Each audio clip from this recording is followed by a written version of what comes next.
I'm Corinne Blackstone and welcome to my craft room. I'm so happy to have you here today, and before we get started, be sure that you're a member over on my exclusive Facebook group. We talk about lots of crafts, we are a great place to ask your questions and share what you make. So be sure to join, I will link it down below for you. Today's video, I'm going to show you how to make your own custom stamp. And it's a really fun process, and really you only need a few supplies to do this. You're gonna need like a scrap block of wood or something that you can put your stamp on. I just used a scrap piece from whatever we had laying around in the garage, but if you don't have that, go to the Dollar Tree and get one of their stacking puzzles, and then you can glue together a few of them to create the block that you want. And then I used some Mod Podge and some craft foam. I'll link everything that I used down below for you. And then for my ink, I just ended up using this Artistry iron-on sublimation ink pad because it's the only ink pad I had. But you can use any ink pad that you have or can find. And then I always just used a piece of cardstock to test my stamp. And it's really, really fun process. So let's go ahead over to Design Space. I'm going to show you how to set this up so that we can cut it out. I'll also show you the custom cut setting that I use for craft foam and how to make your own. And then we're going to get this cut out and all put together. We're going to set up our stamp in our Design Space. This is super easy. So what I'm going to use is an image that already kind of looks like a stamp just because that's like the vibe I'm going for. And I actually pre-looked up this image, but I'm going to search for cactus stamp, and it's going to bring up the image that I want. Now you can search for whatever you want, and you can use an image from wherever. I will say though, when doing this, you want to use thicker lines and not really, really thin lines. Sometimes those can be a little bit harder to stamp, but once you start making these, you'll get a little more used to how to use it and how to like work with your machine. So you can start working with like thinner lines. But for this one, we're going to use this thick kind of stamped image with these two cactus. So I'm going to go ahead and add that to my canvas. Now this is so simple. The first thing all I want to do is resize this. So my block is about 4.25 by about 4.5. So I'm going to make my stamp like 4.1 at its wide, but I can see that that's actually going to be too tall. So I'm going to actually change that to 4.1 tall instead of, so height versus width. So that's going to make it about 3.28, and I think that's a fine size for my stamp. Now, because there's no words on this, I don't need to do anything, but if you have words, you need to make sure that you know that when you place your design on your stamp, you need to place it backwards, so you need to place it mirrored. Now, mirroring it doesn't really matter because you can put your foam either way, but it's really up to you. Now, we do need to make 2 of these so that we can stack our design on top of each other. So you can do it one of 2 ways. You can either duplicate it over here in Design Space on your project canvas, or I'm going to get rid of this one. We can actually go over here. I'm not going to bother saving. And we can just tell it with project copies that we just want 2 of them, and then just click apply and it'll cut out 2. I prefer to use project copies, but that's just me. Now we're going to cut this using a foam setting that I set up myself, which I'm going to show you how to do that really quick because it is super simple. So all you'll need to do, I'm going to hit cancel over here. So in order to set up a custom material setting, you'll go under your name here, which is your profile, and go under settings. Then you need to go under I believe it's under machines. Yep. And custom material setting right here. Now you want to make sure that your machine is turned on or this won't actually connect to anything. You'll click on custom material settings, just click the start button. And what it's going to do is it will connect to your Cricut machine that you want to use for this project. So I'm going to use one of my regular makers. You'll need to select the Cricut device that you want to use to work with, and then it's going to load all the materials that you have associated with that machine. You'll be able to see all sorts of information about the ones that are already preset in here. Like if you look here, you can see the material name, the cut pressure, how many times it's going to cut, and what type of blade you're going to want to use. Now remember, I told you I set up a custom cut for this, and I made a custom cut called EVA foam. This is not the custom one that I made. So what I'm going to do, I'm going to show you how to make this really super easy custom cut setting. Scroll all the way down to the bottom, and you may have to scroll for a minute to get there. And then you want to click add new material. I'm going to name this EVA Custom. That way I know what it's called. And occasionally it doesn't like to type when I click on it. So EVA Custom, and then click Save. And then up here, you're going to be able to change your pressure. You're going to be able to change how many times it cuts and what blade it uses. So for this, I did find that about 215-ish was good. I only cut it once, and then I changed from the fine point blade to my deep point blade. Now you want to change blade first, and I did forget that. So I'm going to go ahead and change this back to 215. And then all you have to do is click Save. Now we'll be able to use that cut setting to cut out our foam. We're ready to cut out our foam. So I'm just using some craft foam, and this is just a scrap piece that I had from another project. So what I'm going to do is load this on to my strong grip mat. You want to make sure you have a strong grip mat, and you also want to be sure that you're using your deep point blade. That is the blade that comes in the black housing, and it looks like the blade sticks out further because if you look, you can see how much shorter that housing is than the fine point blade housing. So you want to make sure you're using that one for this project. You also want to make sure your white star wheels are all the way over to the side.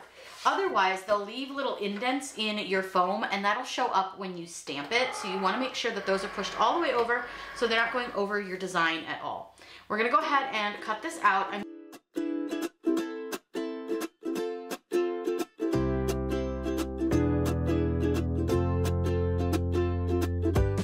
Once it's done cutting, it might look a little crazy. You might see some like little weird edges. That's okay. We're going to actually have to pop the foam away from the rest of the foam. That's just how nature works with foam. So what I want to do is, let's see if you can see it. You see how you can see that outline? Don't worry, it'll come off of the foam. I'm just going to go ahead and pull this off of my strong grip mat and set that over to the side. And then let me scoot the machine out of the way for you too. And I want to show you how I get the foam out of this because I find that this works really, really well. All I do is it's just basically like a punch card almost. You just sort of peel the foam away from your design and you'll see that it'll kind of pop out and it comes out really clean. It's just that for whatever reason, the Cricut just doesn't love to cut all the way through. And I actually find that when it cuts all the way through, it tends to have really dirty lines. Like the lines don't look good. So I prefer it this way because I find I get cleaner lines. But look at the outside. It looks so good. So now we got to go in and get the cactuses. So for this, you want to be pretty careful and you just want to go and follow along the line. And you can see I'm just following the line and kind of peeling that vinyl away or the foam away from itself. And then I'll do the same on the inside here of our little cactus arm. And then at the top here, and then this other piece. And you just have to kind of very gently work your way around your design. So I'm gonna go ahead and finish getting the cactus designs all pulled out, and then I'm gonna show you how to apply these to your wood.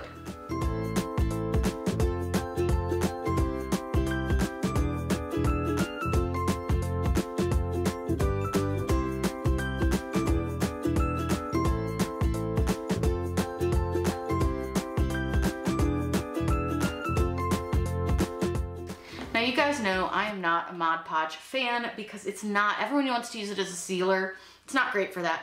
But what I like to use it for is for these stamps. It actually works pretty well. So I'm gonna go ahead and use, this is just the Mod Podge gloss. It really doesn't matter which Mod Podge you use. And then I'm just using a cruddy brush because again, doesn't matter. This doesn't have to be like a super nice project. You wanna make sure your wood is pretty smooth. And I could probably find a larger brush for this, but it's fine. This one will just have to do because I really don't know where half my brushes are. I reorganized a bunch of stuff and like stuff's still in boxes. So I need to find those. But what I'm gonna do, and you can use a foam brush or whatever you got, I'm gonna go ahead and cover the entire area of my wood here with a pretty decent layer of Mod Podge. And then what we'll do is we're gonna line up one layer of our stamp on this, and you'll see how we're gonna get this all stacked so that it's gonna look really good and work super well as a stamp. So let me go ahead and get this covered in this disgusting smelling Mod Podge, and then we'll go ahead and move on to our next step.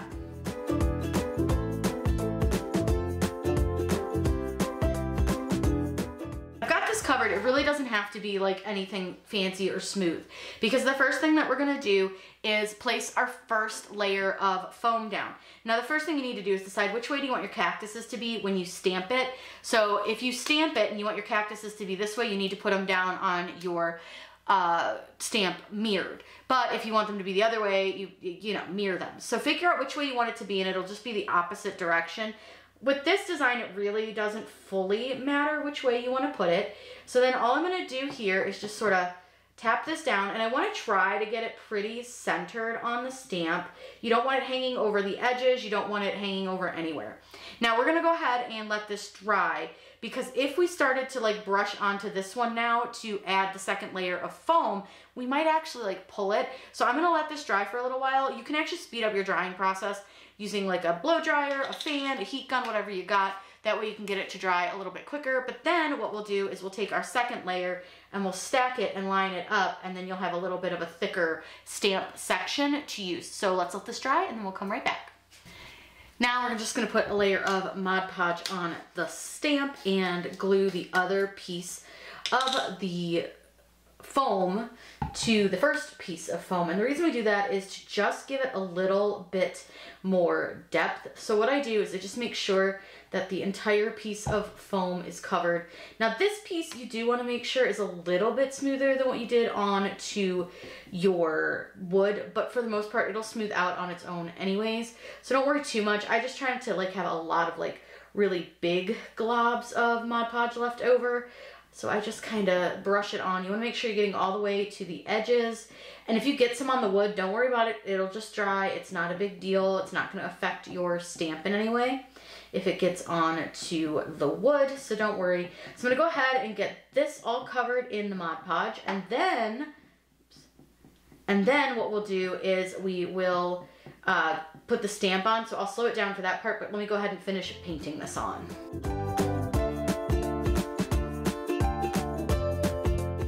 Now that my whole stamp is covered, I'm gonna go ahead and what I wanna do is line up the first stamp part, the foam, with the second foam piece. So you can wiggle this around. That's what's kind of nice about the Mod Podge, is because it doesn't dry right away. You've got a little bit of wiggle time, and I totally put that on upside down. Why you guys didn't yell at me? What's up with that? So it's fine that I got Mod Podge on this side. I'm not really worried about it. It'll be fine. It'll stay. But now what I want to do is kind of get everything really lined up, and you want to make sure your cactus is lined up as well, because those kind of move a little bit independently. And now from here, now that we've got it on the right way, we'll let this dry. I'm going to let this dry probably for about 24 to 48 hours, just to give it plenty of time to dry before we go ahead and try it as a stamp.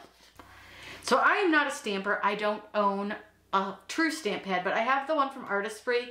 Now this is their sublimation ink, so it won't be super black, but it'll still give us the idea of working with a stamp.